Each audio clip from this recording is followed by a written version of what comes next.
Dear students, इस video lecture में हम जानेंगे कक्षा 10 के गणित के चैप्टर नंबर 2 के विषय में बात करेंगे। यह क्लास बेसिक क्लास है जो कि पॉलिनोमियल बहुपद वाला जो चैप्टर है उस चैप्टर में बेसिक्स जो हमें जाननी ज़रूरी है, क्योंकि एक्सरसाइज करने से पहले कुछ बेसिक्स हमको आने चाहिए। अगर वो बेसिक्स हमको नहीं आएंगे तो एक्सरसाइज करने में आपको परेशानी होगी और आप समझ नहीं पाएंगे। तो उसी चीज़ को लेकर के मैं यहाँ पे उपस्थित हूँ। तो आइए ज़्यादा समय न लगाकर मैं स्टार्ट करता हूँ यहाँ से। देखिए, बहुपद के विषय में जानने से पहले छोटे छोटे कुछ डिफिनीशंस के विषय में जानते हैं। मैंने यहाँ पे कुछ डिफिनीशन सिस्टम वाइज लिखा है, इसको आप स्क्रीनशॉट ले लीजिएगा और अपने नोट्स में इसको लिख लीजिएगा। बहुत ही काम की चीज़ ये है, ठीक है, जल्दी मिलती नहीं है, ठीक है।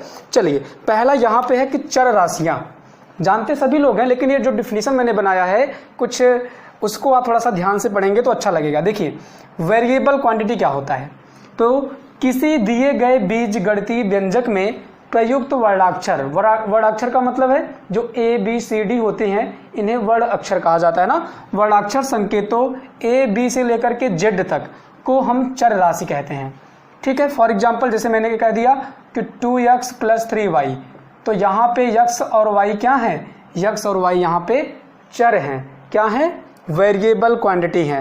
क्लियर। और अगर हम बात करें अचर राशि की, कांस्टेंट क्वांटिटी की, तो यहाँ पे क्या होगा, किसी दिए गए बीजगणितीय व्यंजक में प्रयुक्त अंकीय राशियाँ, अंकीय का मतलब अंक जो डिजिट्स होते हैं, जैसे 1 2 3 4 5 6 जितने भी ये गणना वाले अंक हैं, जैसे यहाँ से 1 2 3 से लेकर के जितनी भी संख्याएं हैं इन्हें हम अचर राशियाँ कहते हैं, ठीक है। जैसे इसी में कहा जाए कि 3x + 4y, तो यहाँ पे 3 और 4 क्या हैं, ये अचर राशियाँ हैं, इन्हें हम कहते हैं कांस्टेंट क्वांटिटी। बात समझ में आ गई। अब बात करते हैं कि बीजीय व्यंजक क्या होते हैं। देखिए, चर और अचर राशियाँ जब आपस में मिलती हैं और उनके साथ योग, गुणा, घटाना, भाग साथ में रहता है तो उन्हें ही कहा जाता है बीजीय व्यंजक। इंग्लिश में कहा जाता है एल्जेब्रिक एक्सप्रेशन। क्लियर। देखिए, चर, अचर तथा आधारभूत संक्रिया, यहाँ पे देखिए चर और अचर दोनों की बात हो रही है। वेरिएबल और कांस्टेंट संक्रियाओं जैसे योग, घटा, गुणा और भाग ना, उसके बीच में प्लस होता है, माइनस होता है, मल्टीप्लाई होता है, डिवाइड होता है, ये इनका जो संयोजन होता है, एक सम्मिलित रूप होता है, उससे जो व्यंजक बनता है उन्हें कहा जाता है बीजीय व्यंजक। फॉर एग्जाम्पल जैसे मान लीजिए 2x² + 3x + 4, ये क्या है, एक बीजीय व्यंजक है। इसमें चर भी है, अचर भी है, और यहाँ पे देखें तो आप प्लस भी है ना, योग भी है। देखिए ये क्या है, यक्स वाले जो टर्म्स हैं ये चर हैं, इन्हें कहा जाता है वेरिएबल। और जो ये नंबर्स हैं 2 3 4, ये क्या है, ये कांस्टेंट क्वांटिटी हैं, अचर राशियां हैं, और इनके बीच में प्लस। जब इन तीनों का मिश्रण होता है तो हमें बीजीय व्यंजक प्राप्त होता है, जिनको एल्जेब्रिक एक्सप्रेशन कहा जाता है। यहाँ तक बात समझ में आ गई। अब बात करते हैं कि बहुपद, पॉलिनोमियल क्या है, जो कि हमको यहाँ पे पढ़ना है। तो ऐसे बीजीय व्यंजक, देखिए सब एक दूसरे से जुड़े हुए हैं। अब बीजीय व्यंजक के विषय में आप जान चुके हैं, एल्जेब्रिक एक्सप्रेशन क्या होता है उसके विषय में आप जान चुके हैं। तो ऐसे बीजीय व्यंजक जिनमें चर राशियाँ केवल ऋणोत्तर पूर्णांक, ऋणोत्तर पूर्णांक का मतलब धनात्मक या जीरो हो सकता है, ठीक है, धनात्मक तथा जीरो, उनको ऋणोत्तर पूर्णांक कहा जाता है। तो घात के रूप में हो उन्हें बहुपद कहा जाता है ना। मतलब जहाँ पे जो घात होगा वो ऋणोत्तर पूर्णांक के रूप में होना चाहिए, चाहे धनात्मक हो चाहे जीरो के रूप में हो, निगेटिव ना हो ना, तो उन्हें कहा जाता है बहुपद। जो बहुपद का जो व्यापक रूप होता है, जो स्टैंडर्ड फॉर्म होता है, वो ये चीज़ होता है, ठीक है। जैसे यहाँ पे मैंने x एक फलन ले लिया है, फंक्शन ले लिया है, px = a0 + a1x + a2x² + a3x³ + an x का पावर n, जहाँ पे a0 a1 a2 a3 ये सब क्या हैं, ये सब वास्तविक संख्याएं हैं। और वास्तविक संख्याएं मैंने आपको बताया कि रियल नंबर क्या होते हैं ना।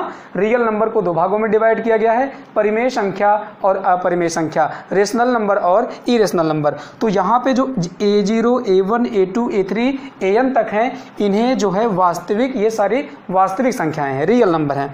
और an जो है जीरो के बराबर आप नहीं कर सकते ना, ये जीरो कर देंगे तो ये पूरा टर्म ही जीरो हो जाएगा, तो वो पूरा खत्म हो जाएगा। तो an जीरो के बराबर नहीं होगा।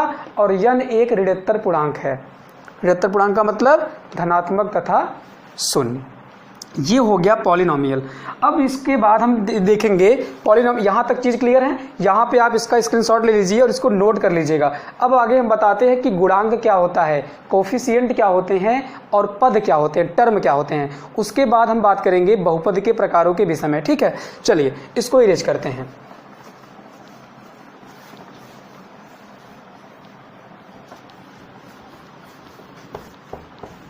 चलिए अब बात करते हैं, सबसे पहले बात करते हैं पद की।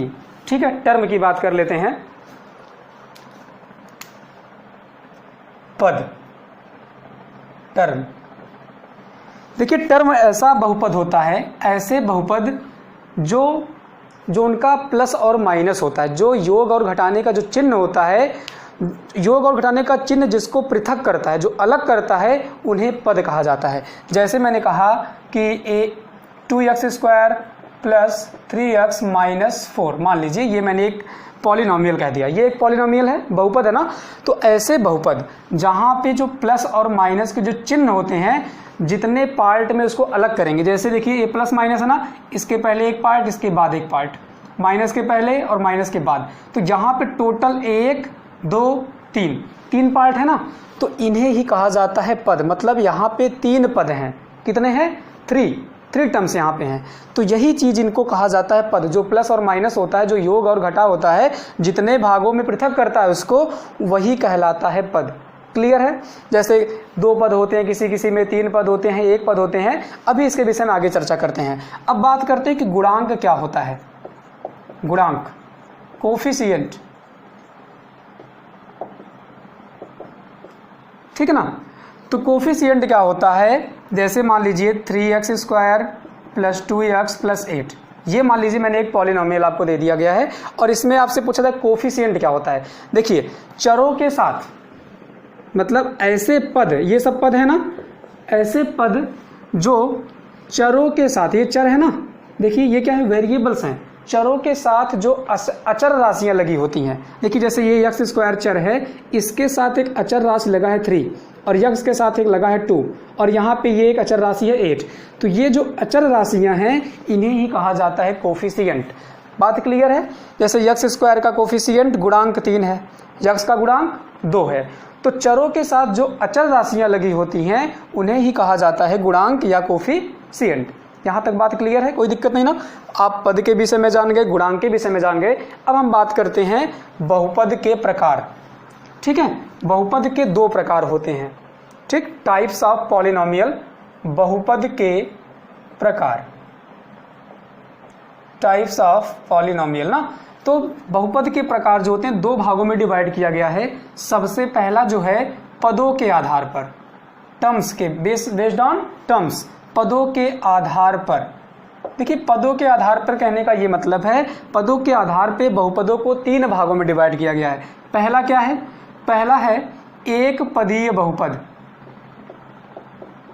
एक पदीय बहुपद, इसको इंग्लिश में कहते हैं मोनोमियल पॉलिनोमियल। ठीक है, अभी इसके विषय में बात करते हैं। और दूसरा कहते हैं द्विपदीय बहुपद या 2 पदीय बहुपद कह सकते हैं।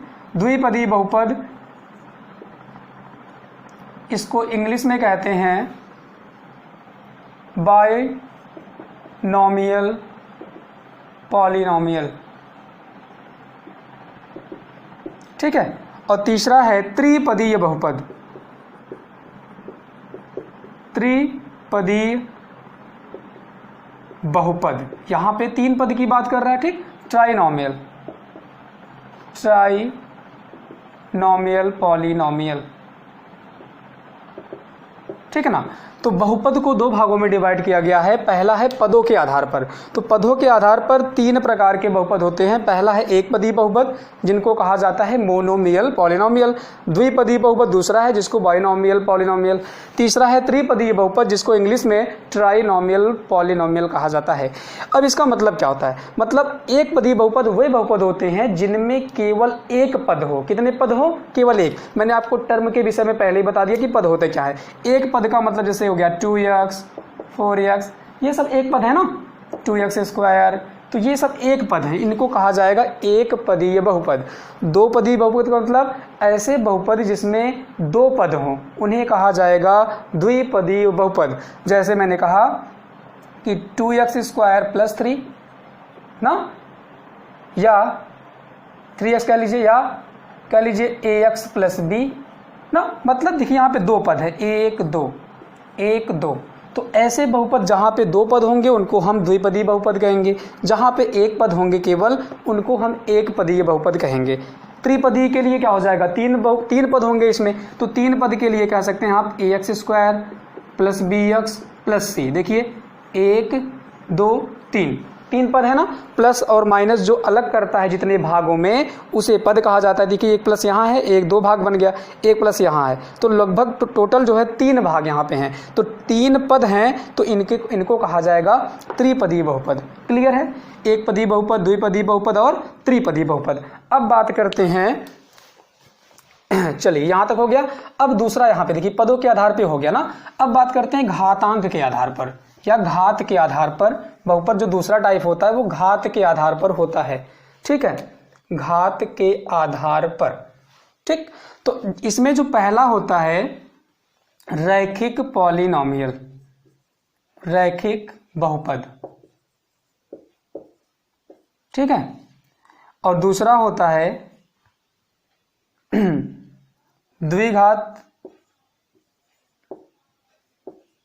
द्विघातीय बहुपद कह सकते हैं,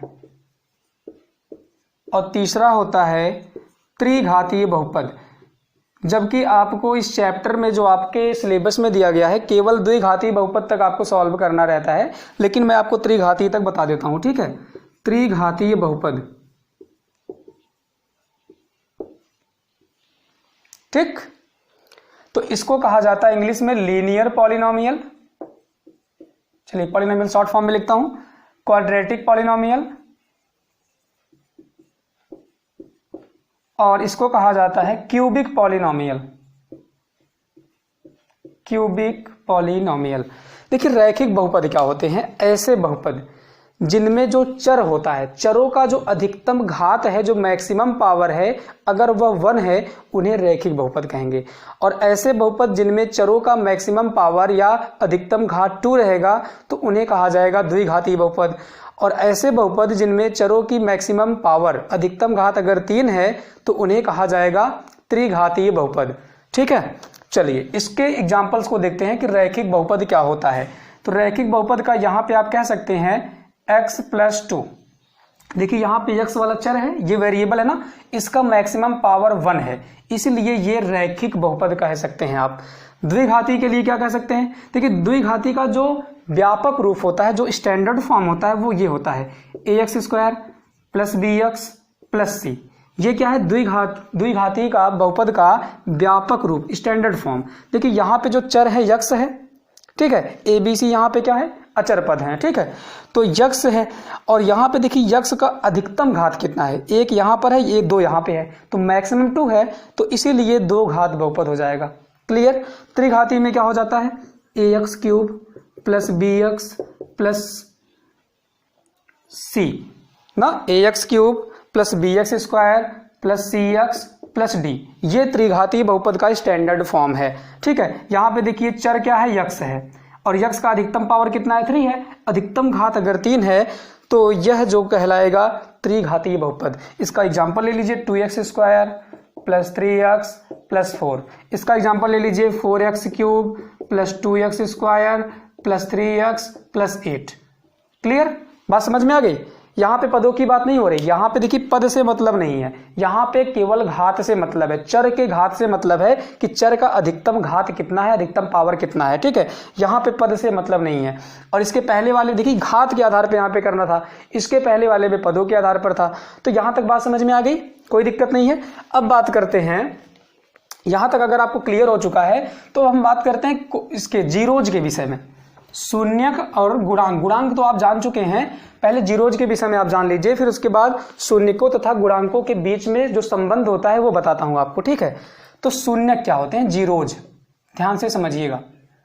जीरोज नाम से ही स्पष्ट है। देखिए जैसे मैंने कहा कि कोई इक्वेशन ले लेते हैं कि x square plus 3x plus 2, ठीक है, बराबर कुछ नहीं, बस इतना, एक पॉलिनोमियल है, ये एक पॉलिनोमियल है ना।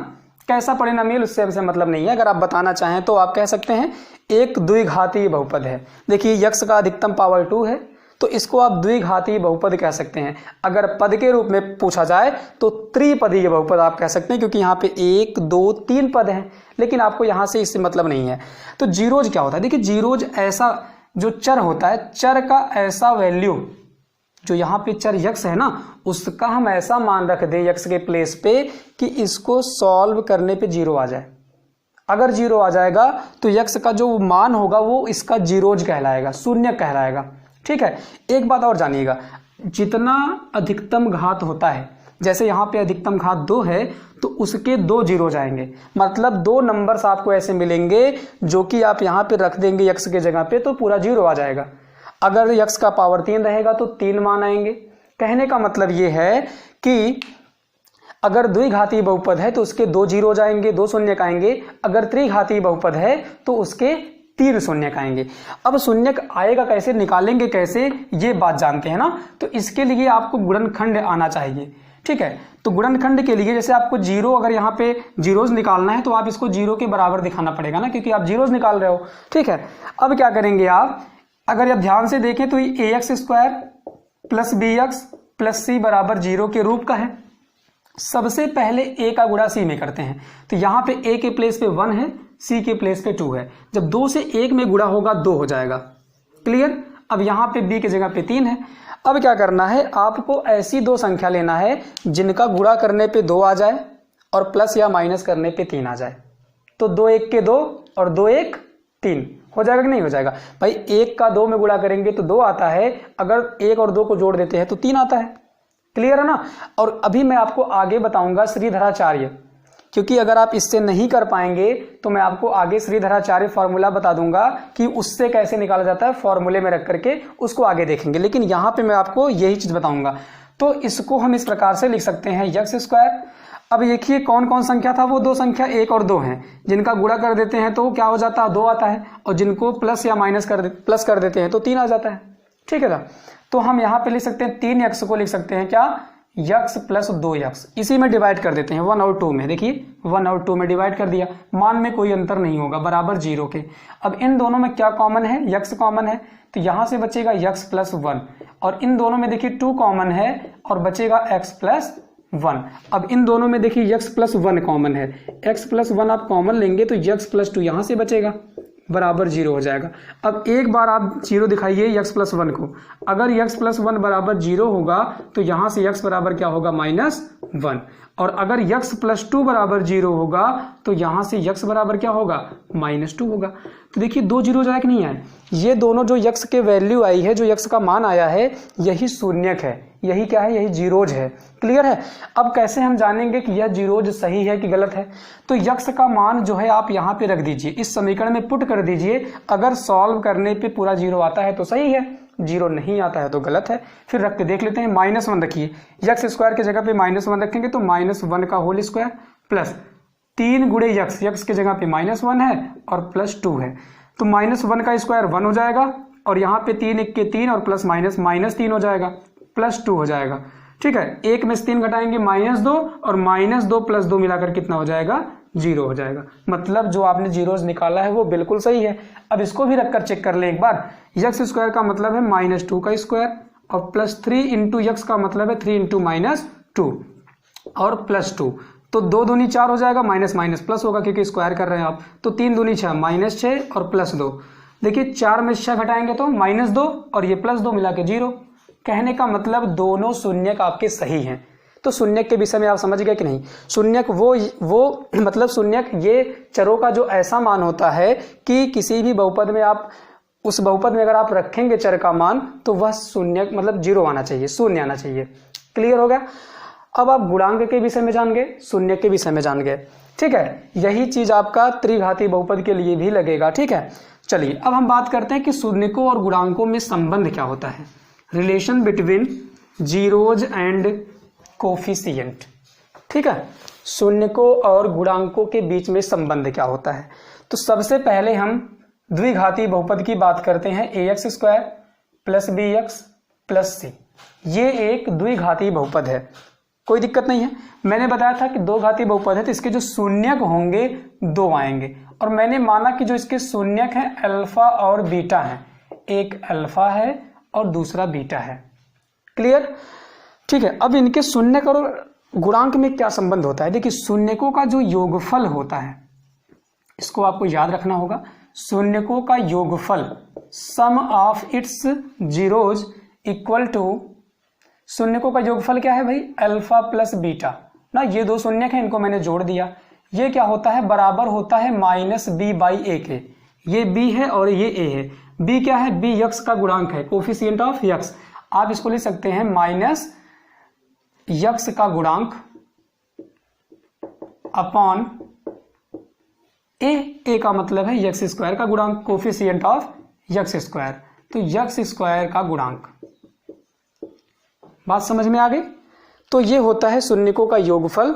शून्यकों का योगफल होता है माइनस बी बाई ए, या कह सकते हैं माइनस यक्स का गुणांक अपॉन यक्स स्क्वायर का गुणांक। ये चीज आपको याद रखना है। अभी मैं इसको प्रूफ भी करवा दूंगा कि कैसे होता है। मान लीजिए बेसिक क्लास यहाँ पे नहीं करवाऊंगा, अभी इसी से रिलेटेड काफी प्रश्न आपके एक्सरसाइज में है, तो वहां पे मैं सब क्लियर कर दूंगा, लेकिन आपको ये याद रखना है।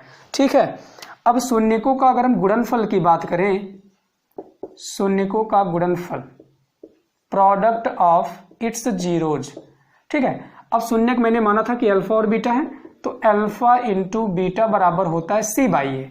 सी का मतलब क्या है, अचर पद ना। आप लिख सकते हैं कि अचर पद अपॉन यक्स स्क्वायर का गुणांक। क्लियर? तो शून्यकों का गुणनफल होता है सी बाई ए और शून्यकों का योगफल होता है माइनस बी बाई ए। किसके लिए ऐसा है, ये है द्विघाती बहुपद के लिए।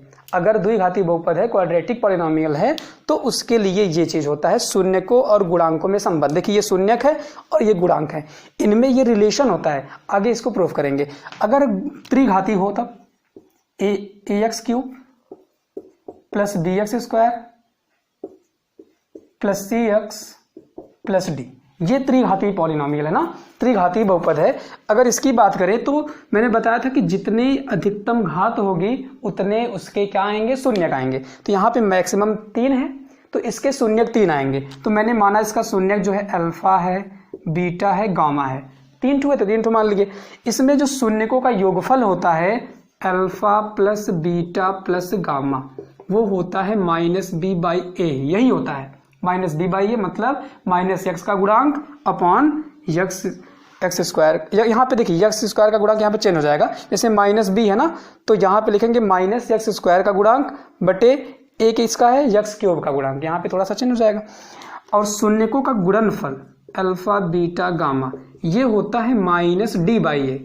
डी का मतलब अचर पद और ए का मतलब है यक्स क्यूब का गुणांक। यहाँ पे एक चीज और होता है कि दो शून्यकों को लेकर के उनका गुणनफल करके उनको जोड़ते हैं, जैसे alpha beta, beta gamma, gamma alpha. ये होता है क्या है, सी बाई ए होता है। ठीक है। सी क्या है, सी है यक्स का गुणांक और ए क्या है, यक्स क्यूब का गुणांक। तो ये चीज आपको याद रखना है। ठीक है। ज्यादातर आपको यहाँ पे द्विघाती बहुपद वाले से प्रश्न पूछे जाते हैं, लेकिन 1-2 प्रश्न यहाँ से भी कभी कभी आ जाता है, तो आपको ये चीज भी ध्यान में रखना है। तो इसका शून्यकों का योगफल माइनस बी बाई ए, इसका भी माइनस बी बाई ए, गुणनफल सी बाई ए, गुणनफल इसका माइनस डी बाई ए। और दो बहुपद को जब गुणा करके, दो शून्यकों को गुणा करके जोड़कर जब निकालते हैं तो सी बाई ए होता है। ये चीज आपको ध्यान में रखना है। तो इतना जो बेसिक्स था आज के इस वीडियो में, बस यहीं तक स्टॉप करते हैं। जितना बेसिक मैंने बताया है आपको ध्यान से पढ़ना है और आपको नोट्स में लिख लेना है। ठीक है। अब आगे हम एक्सरसाइज करवाएंगे डायरेक्ट कि प्रश्नों को किस प्रकार से हमें करना है।